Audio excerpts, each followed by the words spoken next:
Welcome back to what will soon be a monthly podcast with our current scheduling. Today on thiccmaninc, we have much to discuss involving the state of the NFL's best and worst teams. But before we get to any of that, I'm going to do a little housekeeping here. Now, most of your dear viewers know that we in fact have a TikTok. Shockingly enough, we talk about sports on there as well. And recently, Tristan has been getting absolutely cooked for some of his takes. Now, that happens to me a fair amount of time too, but the big difference is my opinions are clearly trolling and designed to piss people off. Unlike me, Tristan actually believes what he is saying. So I'm going to get a quick rundown on 3 of his most recent takes, which I may or may not agree with. No, hold on.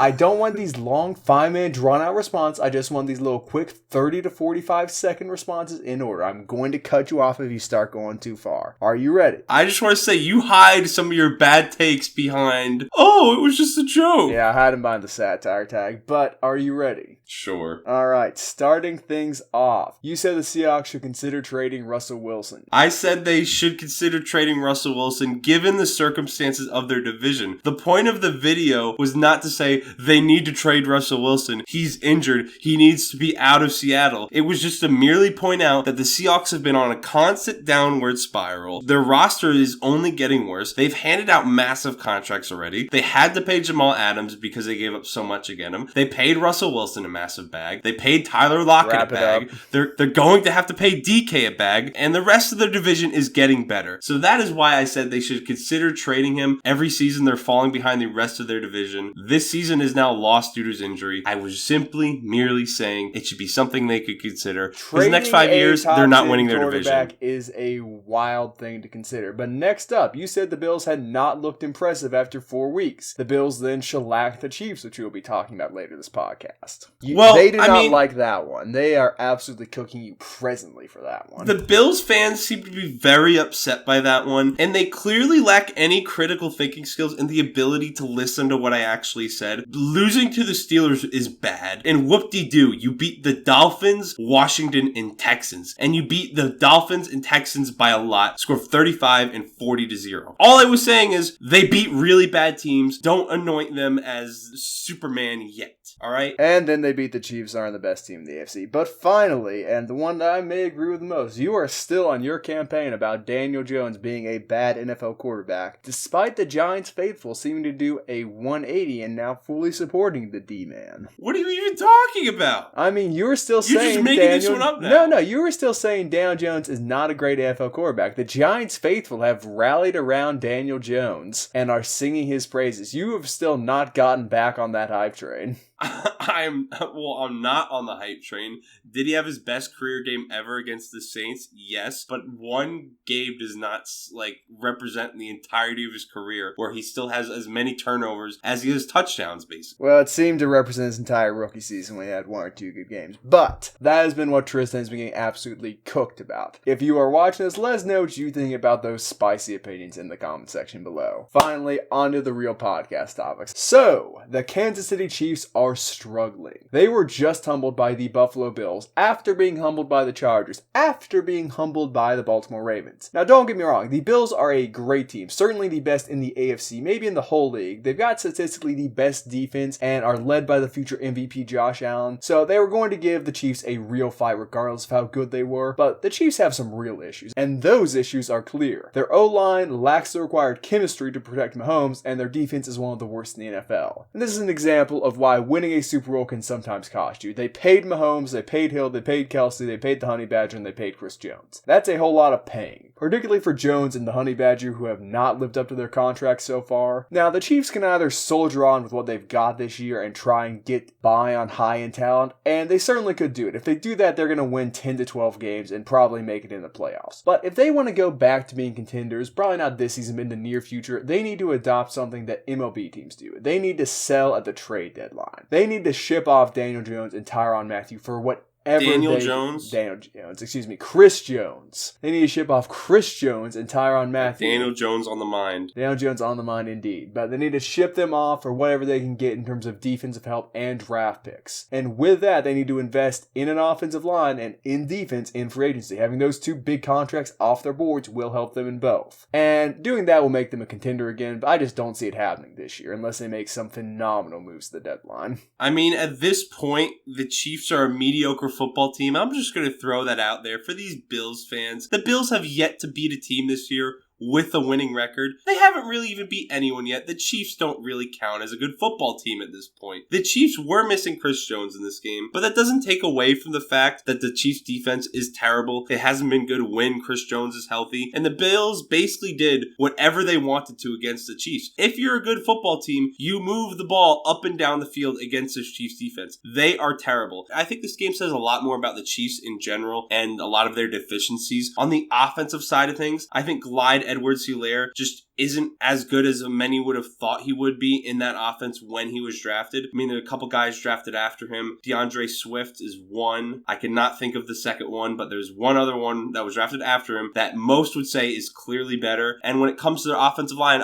Isaiah mentioned some of the offensive line deficiencies. That offensive line has a lot of big names, from Joe Tooney, who I believe also got hurt during that game, to Orlando Brown, to Trey Smith, who was drafted in the 6th round and has looked probably like the best offensive lineman on that line, I feel like. And they just don't play together as a unit. From that game, what I think we saw as a big problem with the Chiefs in general is because their defense is so bad, that offense is never able to get into a rhythm. The Chiefs aren't going to be able to win football games this year unless they put up 30 points plus. I mean, when they're playing the Ravens, another good football team, they put up 35 and still lost the game. So when you play the Bills, who are a good football team, they have a good offense, they have a good defense, and you only put up 20, there's no way you're going to win the game. And the Chiefs defense letting the Bills go up and down the field on them. Josh Allen was running QB power all over the place and throwing lasers down the field to Stephon Diggs. He does that to most teams.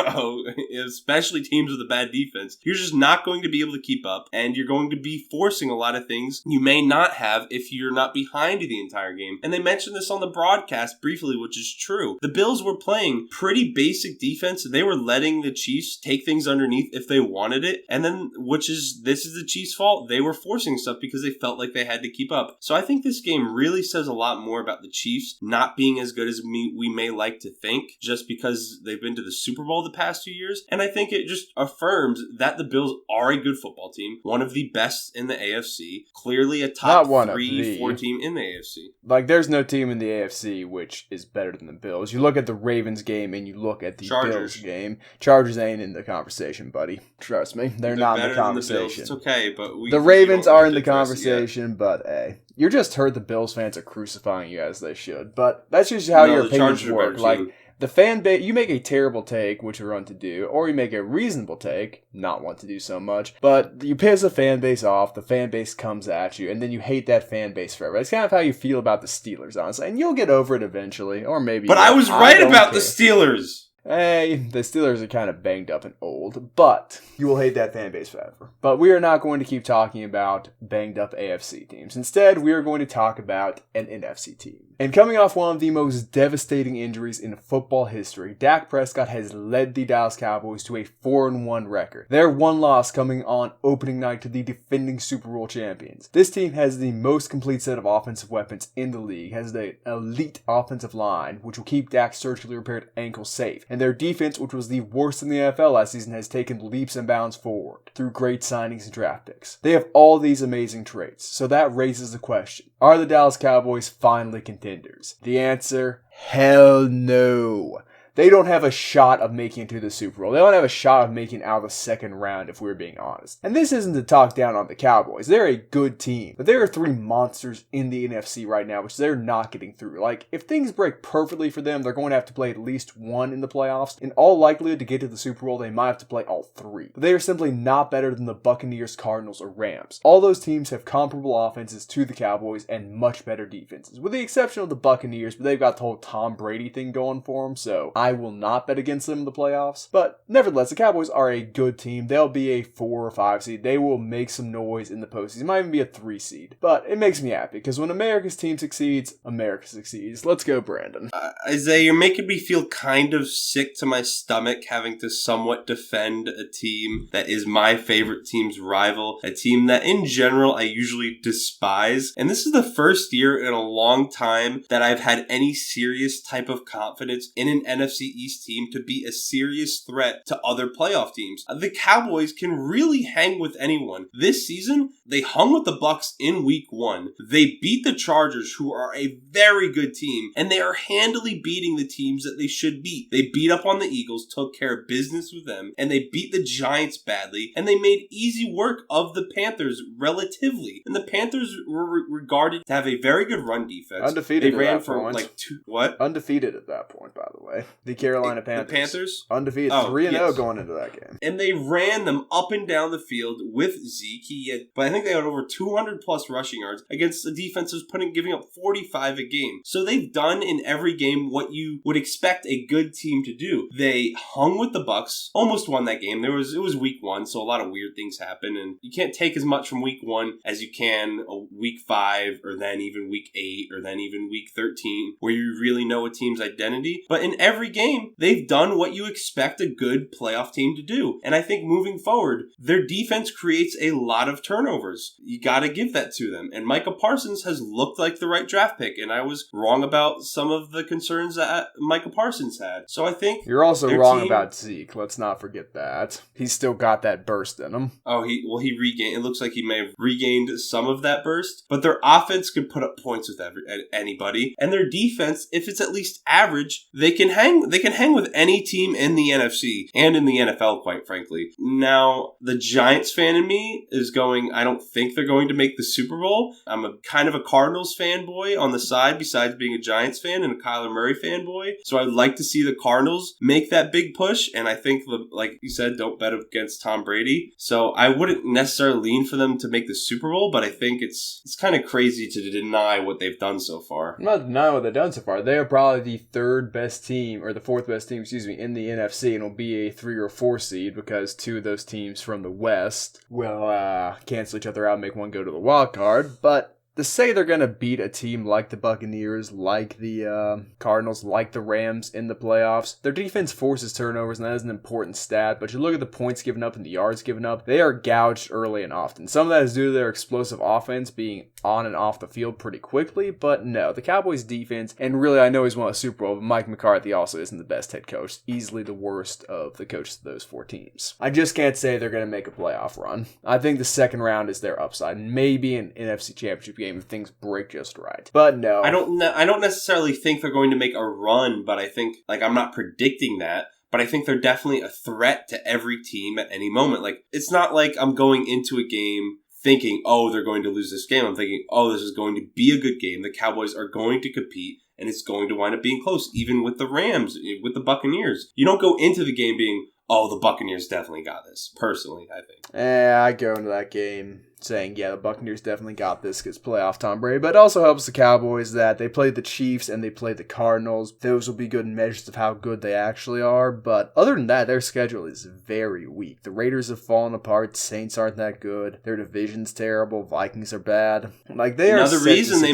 they may grab a higher seed than you expect. They're not getting the first round bye one way or the other. I will say that. But I'm happy the Cowboys are doing good. You're probably I'm not. But I know something which will make you happy. Let's talk about the Giants. You can go ahead and lead this one, Tristan. Well, talking about the Giants doesn't necessarily make me happy just because they are a pretty bad football team. It's not the greatest time in Giants history to be a fan of the team. And going into the game against the Cowboys, I knew they were going to lose. And the most painful part of this loss is that literally every player on the Giants offense that mattered wound up getting injured. Saquon got injured on the 3rd play by Jordan Lewis. Jordan Lewis just, I kind of feel like he might have done it on purpose, but he kind of just waltzed into Saquon, sprained his ankle pretty badly. He was done for the game. Never really got to even have a chance at affecting the game. Then at some point in the game, Galladay left with a knee injury. Didn't really even notice it happen because he's being paid way too much by Gettleman to have Kadarius Toney be a better receiver, Shepard be a better receiver when he's healthy. And then,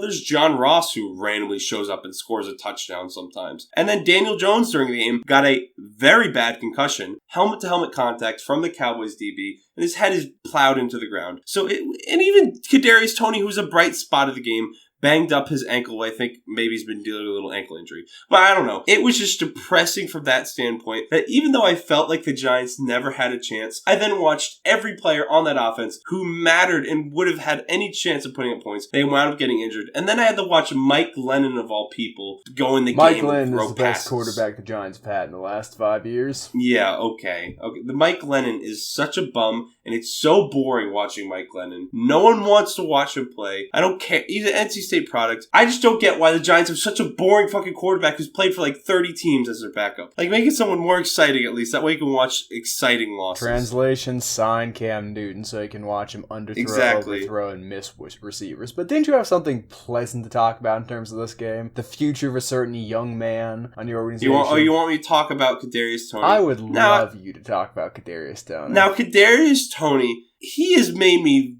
is the one bright spot in this Giants organization. And it's given me I've made a TikTok about this. It's given me eerie vibes and a remembrance of what it was like when Odell was a rookie in Odell's first 3 years. A receiver keep in mind that Daniel Jones left this game early. Saquon left the game early. So Kadarius Toney was really the only productive player in that offense. Galladay got injured at some point. So he was the only good player on that offense for the majority of the game. And it felt like watching Odell again. Kadarius Toney balled out. First of all, his routes are way better than I think everyone expected. His ability to make plays after the catch is what everyone expected. He makes everyone miss. He's extremely explosive. And it was a big breakout game. He had 189 yards. And it just reminded me of the Odell situation. A really good receiver, young receiver on a really bad team who happens to also get really emotional, decides to throw a punch at a player. Odell, he punched the kicking net. He proposed to the kicking net. He launched himself at Josh Norman. Yeah, Josh Norman is the better target of that violence than the kicking net here. That's an actual example.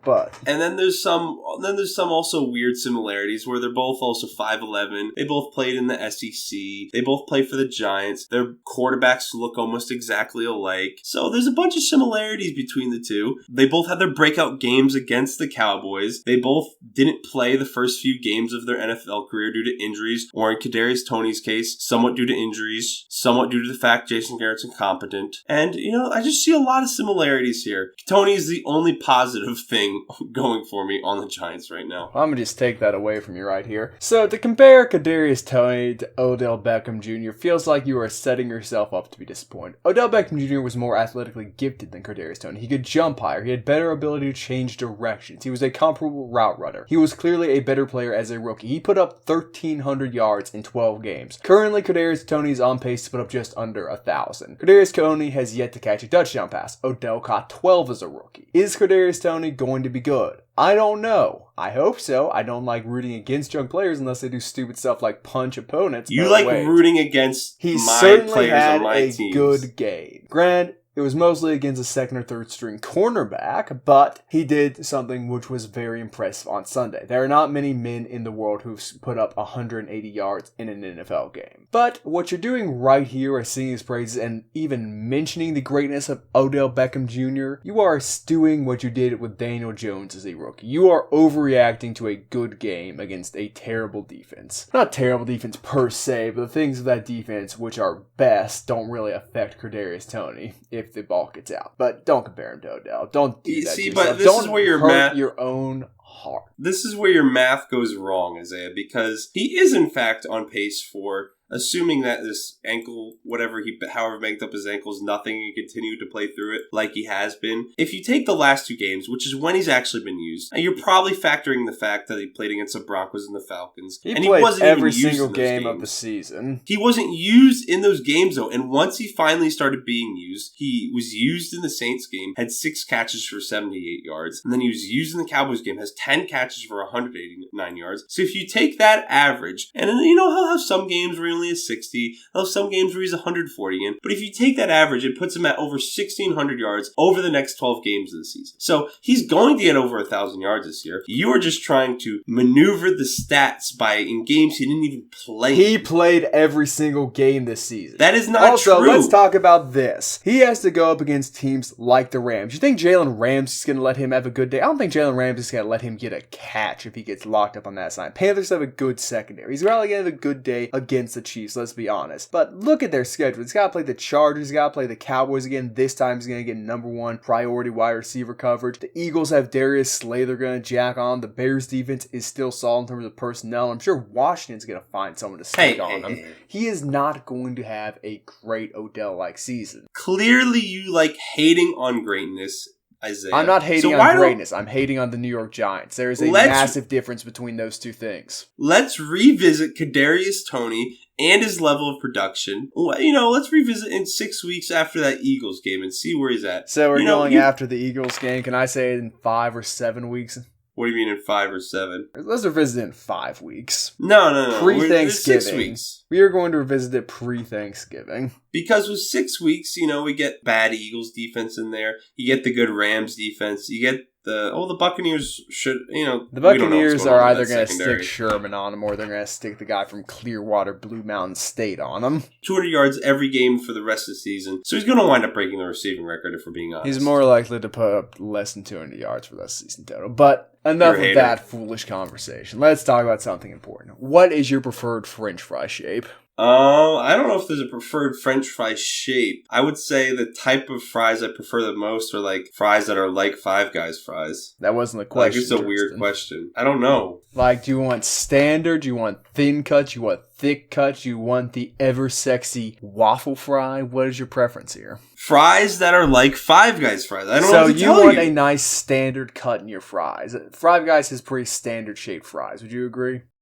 Yeah, I guess so. Yeah, you're a fucking idiot. Let me tell you why. You are valuing the exterior of the fry far too much. The best part of the French fry is that hot, succulent potato on the inside. And that means the best fries, clearly those thick-cut steak fries. Those things are a thing. You bite into one of those, you are having a good time. You are getting all the Christmas you need from that skin, a little crunch. Then you're getting all that potatoey goodness. You are a standard born. I would have accepted waffle so you could walk on the wild side. But if you think the best type of fry, your favorite type of fry is a standard or a thin cut fry. If you enjoy McDonald's fries, you are a sick individual and should be put down. But steak fries, like the kind you get from Red Robin, those are the superior fries, in my opinion. The correct. I mean, I don't really, I never eat McDonald's, so I can't say I ever get their fries. And I mean, I really don't even go to Five Guys, maybe once every few months. But their fries are clearly the best, and I think most people would, or those type of fries are the best. And places that make their fries like that, and they put in the tender, loving care that fries deserve. Those are the best fries. Five Guys spits on their fries. To say they are made with tender, loving care, just because you can see the potatoes as you walk in the restaurant, Tristan, doesn't mean they're much better. They're not better at all. That is an elitist standard. But no, thick cut fries are the best fries in the world. To say anything else, ridiculous. You're a clown. You're a stooge. That has been our podcast this week. Let us know what you think down in the comments below. Be sure to like, share, and subscribe. And if you somehow have not heard of our TikTok, give it a look. It's in the description.